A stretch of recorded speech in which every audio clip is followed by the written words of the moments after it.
Breaking news చూస్తున్నాం. Kaleshwaram commission విచారణకు హాజరవ్వాలని భావిస్తున్నట్టుగా మాజీ సీఎం కేసీఆర్ ఉన్నట్టుగా తెలుస్తుంది. పార్టీ వర్గాల ద్వారా విశ్వసనీయ సమాచారం అందుతుంది. జూన్ 5న విచారణకు హాజరు కావాలని కేసీఆర్ కు కాళేశ్వరం కమిషన్ నోటీసులు జారీ చేసిన నేపథ్యంలో కాళేశ్వరం ప్రాజెక్టు విఫల ప్రాజెక్టుగా ప్రచారం చేస్తుంది కాంగ్రెస్. ఈ నేపథ్యంలో కాళేశ్వరం ప్రాజెక్టుకు సంబంధించిన విచారణకు హాజరు కావాలని ఆయన భావిస్తున్నట్టుగా విశ్వసనీయ వర్గాల సమాచారం అందుతుంది. కాళేశ్వరం ప్రాజెక్టును కూలేశ్వరం ప్రాజెక్ట్ అని ప్రచారం చేస్తుంది కాంగ్రెస్ పార్టీ. ఈ ప్రచారాన్ని తిప్పుకొట్టేందుకే కాళేశ్వరం ప్రాజెక్టు గొప్పతనాన్ని కమిషన్ కు వివరించాలని భావిస్తున్నట్టుగా తెలుస్తుంది కేసీఆర్. ఇక అమెరికా పర్యటన ముగించుకొని జూన్ 3న తిరిగి హైదరాబాద్ కు రావాలని భావిస్తున్నట్టుగా తెలుస్తుంది.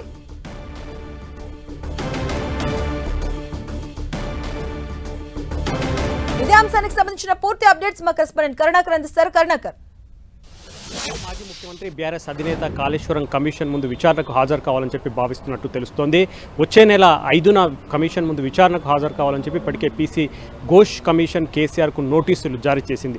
మనం చూస్తున్నాం, దీనిపై తర్జన భర్జన కొనసాగుతుంది. ఇప్పటికే ఒకసారి కేసీఆర్ న్యాయ నిపుణులతో సంప్రదింపులు జరిపారు. కమిషన్ ముందు హాజరు అవ్వాలా వద్దా, ప్రత్యామ్నాయ మార్గాలు ఏమైనా ఉన్నాయన్న దానిపై కేసీఆర్ ఇప్పటికే సమాలోచనలు చేసినట్టు తెలుస్తుంది. అయితే ముందు నుంచి కూడా కాంగ్రెస్ ప్రభుత్వం కావచ్చు, కాంగ్రెస్ పార్టీ నేతలు కావచ్చు, కాళేశ్వరం ప్రాజెక్టుపై పెద్ద ఎత్తున ఆరోపణలు విమర్శలు గుప్పిస్తూ వస్తున్నారు. కాళేశ్వరం ప్రాజెక్టు విషయంలో 1,00,000 కోట్ల అవినీతి జరిగిందని, ప్రాజెక్టును నాణ్యతగా నిర్మించలేదని చెప్పి అందుకే మేడిగడ్డ బ్యారేజీ కూలిపోయే పరిస్థితికి వచ్చిందని చెప్పి కాంగ్రెస్ పెద్ద ఎత్తున ఆరోపణలు విమర్శలు గుప్పిస్తుంది. దాంతోపాటు ముఖ్యమంత్రి రేవంత్ రెడ్డి కాళేశ్వరం ప్రాజెక్టు కాదు, అది కూలేశ్వరం ప్రాజెక్టు అని చెప్పి పెద్ద ఎత్తున ఎద్దేవా చేస్తున్న పరిస్థితిని మనం చూస్తున్నాం. కాబట్టి ఇదంతా కూడా ప్రజల్లోకి తప్పుడు సంకేతాలు వెళ్తుంది. ఇటువంటి సమయంలో పీసీ ఘోష్ ఇచ్చిన కమిషన్ విచారణకు గనక హాజరు కాకపోతే మరింత డ్యామేజ్ జరుగుతుంది. ప్రజలు అదే కాంగ్రెస్ చేస్తున్న ప్రచారమే నిజమనే నమ్మే అవకాశం ఉందని చెప్పి కేసీఆర్ భావిస్తున్నట్టు తెలుస్తోంది. కాబట్టి కాళేశ్వరం ప్రతిష్టాత్మకంగా బీఆర్ఎస్ ప్రభుత్వం చేపట్టింది కాబట్టి ఆ ప్రాజెక్టు యొక్క గొప్పతనాన్ని, ప్రాజెక్టు ఎంత నాణ్యతతో నిర్మించాం, ఇటువంటి అంశాలన్నీ కూడా కాళేశ్వరం ప్రాజెక్టు నిర్మాణంలో ఎటువంటి తప్పు జరగలేదు, ఇటువంటి కీలక అంశాలన్నీ కూడా కమిషన్ ముందు చెప్పడం ద్వారా మరోసారి ప్రజల్లోకి తీసుకుపోవాలని చెప్పి కేసీఆర్ భావిస్తున్నట్టు తెలుస్తోంది. కాబట్టి ఆ మేరకు సూత్రప్రాయంగా ఇప్పటికే నిర్ణయం తీసుకున్నట్టు తెలుస్తోంది. వచ్చే నెల 5న నేరుగా పీసీ ఘోష్ కమిషన్ ముందు విచారణకు హాజరవ్వాలని చెప్పి కేసీఆర్ నిర్ణయం తీసుకున్నట్టు తెలుస్తోంది. ఇక కేటీఆర్ కూడా అమెరికా పర్యటనకు ఈరోజే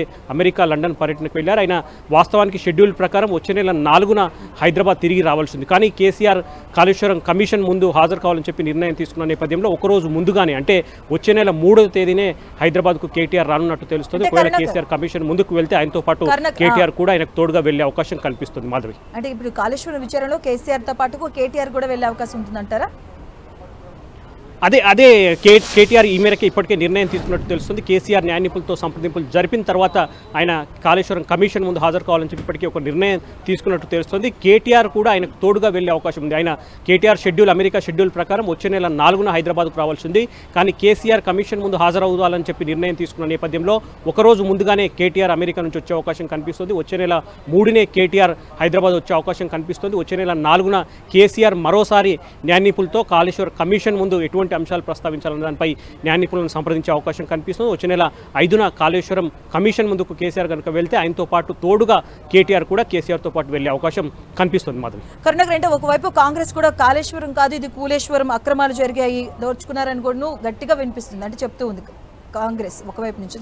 ఈ నేపథ్యంలో కమిషన్ ముందు విచారణకు హాజరయ్యేటప్పుడు ఏ అంశాలను ప్రస్తావించే అవకాశం ఉంటుంది? అంటే ఏ అంశాలు బీఆర్ఎస్ పార్టీ తరఫున ఇటువైపు కేసీఆర్ కూడా ఏ అంశాలు వివరించే అవకాశం ఉంటుంది? ఖచ్చితంగా బీఆర్ఎస్ ప్రభుత్వం ఉన్నప్పుడు ఖచ్చితంగా కాళేశ్వరం ప్రాజెక్టును ప్రతిష్టాత్మకంగా చేపట్టింది. దాదాపు 94,000 కోట్ల రూపాయలు ఖర్చు పెట్టింది. 18 లక్షల ఎకరాల సాగునీరు అందించే లక్ష్యంతో ఈ ప్రాజెక్టును చేపట్టారు. అయితే అనుకోని పరిస్థితుల్లో 2023 అక్టోబర్లో మేడిగడ్డ బ్యారేజ్లో 3 పియర్స్ కొంత కుంగుపాటుకు గురయ్యాయి. దీంతో పూర్తి స్థాయిలో కొంత రాజకీయ కలకలం రేగిన పరిస్థితిని మనం చూస్తున్నాం. కాంగ్రెస్ పార్టీ అధికారంలోకి వచ్చిన తర్వాత కాళేశ్వరం ప్రాజెక్టుపై 1,00,000 కోట్ల అవినీతి జరిగింది. పెద్ద ఎత్తున బీఆర్ఎస్ నేతలు కేసీఆర్ సహా హరీష్ రావు కావచ్చు, ముఖ్యమైన నేతలంతా కూడా పెద్ద ఎత్తున అవినీతికి పాల్పడ్డారు. దాంతోపాటు కాళేశ్వరం ప్రాజెక్టును నాణ్యమైన ప్రాణాలతో నిర్మించలేదు కాబట్టి కాళేశ్వరం ప్రాజెక్టు మేడిగడ్డ కుంగిపోయింది. అన్నారం బ్యారేజ్ కూడా లీక్ అవుతోంది కాబట్టి కాళేశ్వరం ప్రాజెక్టు ఇక పనికిరాదని చెప్పి పెద్ద ఎత్తున కాంగ్రెస్ ప్రభుత్వం కానీ కాంగ్రెస్ నేతలు ప్రచారం ప్రచారం చేస్తున్నారు. కాబట్టి దీన్ని ధీటుగా ఎదుర్కోవాలని చెప్పి బీఆర్ఎస్ ముందటి నుంచి భావిస్తుంది. ఇదంతా కూడా తప్పుడు ప్రచారం జరుగుతుంది, ప్రజల్లోకి తప్పుడు సంకేతాలు వెళ్తున్నాయని చెప్పి భావిస్తోంది. ఇటువంటి నేపథ్యంలోనే కాళేశ్వరం కమిషన్ నుంచి తనకు నోటీసులు వచ్చాయి కాబట్టి కమిషన్ ముందుకు వెళ్ళకపోతే మరింత తప్పుడు ప్రచారం జరిగే అవకాశం కనిపిస్తోంది. బీఆర్ఎస్ గత ప్రభుత్వం తప్పు చేసింది కాబట్టి కమిషన్ ముందుకు వెళ్ళలేదన్న తప్పుడు సంకేతాలు వెళ్తాయని చెప్పి కేసీఆర్ భావిస్తున్నట్టు తెలుస్తోంది. అందుకే ముఖ్యమైన నేతలతో న్యాయ నిపుణులతో సంప్రదించిన తర్వాత చివరికి కాళేశ్వరం కమిషన్ ముందు హాజరు కావాలని చెప్పి మాజీ సీఎం కేసీఆర్ నిర్ణయం తీసుకున్న పరిస్థితిని మనం చూస్తున్నాం. కేసీఆర్ తో పాటుగా కేటీఆర్ అలాగే హరీష్ రావు కూడా హాజరయ్యే అవకాశం ఉంటుందా, ఆయన వేరేగా హాజరయ్యే అవకాశం ఉంటుందా? అంటే ఇద్దరికి వేరువేరుగా నోటీసులు ఇచ్చిన పరిస్థితి మనం చూస్తున్నాం. మాజీ సీఎం కేసీఆర్కు వచ్చే నెల 5న కమిషన్ ముందు హాజరు కావాలని చెప్పి నోటీసులో పేర్కొనడం జరిగింది. ఇక వచ్చే నెల 6న మాజీ మంత్రి హరీష్ రావును కమిషన్ ముందుకు హాజరు కావాలని చెప్పి పేర్కొనడం జరిగింది. దాంతోపాటు బీజేపీ ఎంపీ ఈటెల రాజేందర్ను వచ్చే నెల 9న ఈ కమిషన్ ముందుకు హాజరు కావాలని చెప్పారు. కాబట్టి కేసీఆర్ కేటీఆర్కు విడివిడిగా నోటీసులు ఇచ్చారు, విడివిడికి తేదీల్లో వాళ్ళను విచారణకు హాజరు కావాలని చెప్పారు. హరీష్ రావు కూడా న్యాయ నిపుణులతో సంప్రదింపులు జరుపుతున్నారు. కమిషన్ ముందు తాను నీటిపారుదల శాఖ మంత్రిగా ఉన్నప్పుడు ఏ అంశాలను ప్రశ్నలు అడగబోతున్నారు, దానికి సమాధానాలు ఏ విధంగా చెప్పాలని చెప్పి. కాబట్టి కేసీఆర్తో పాటు మనకున్న సమాచారం మేరకు BRS working president KTR BC commission అంటే పీసీ కమిషన్ ముందు కేసీఆర్ తోడుగా కేటీఆర్ వెళ్లే అవకాశం ఎక్కువగా కనిపిస్తుంది. మాధవి. Okay, thank you కర్ణక్.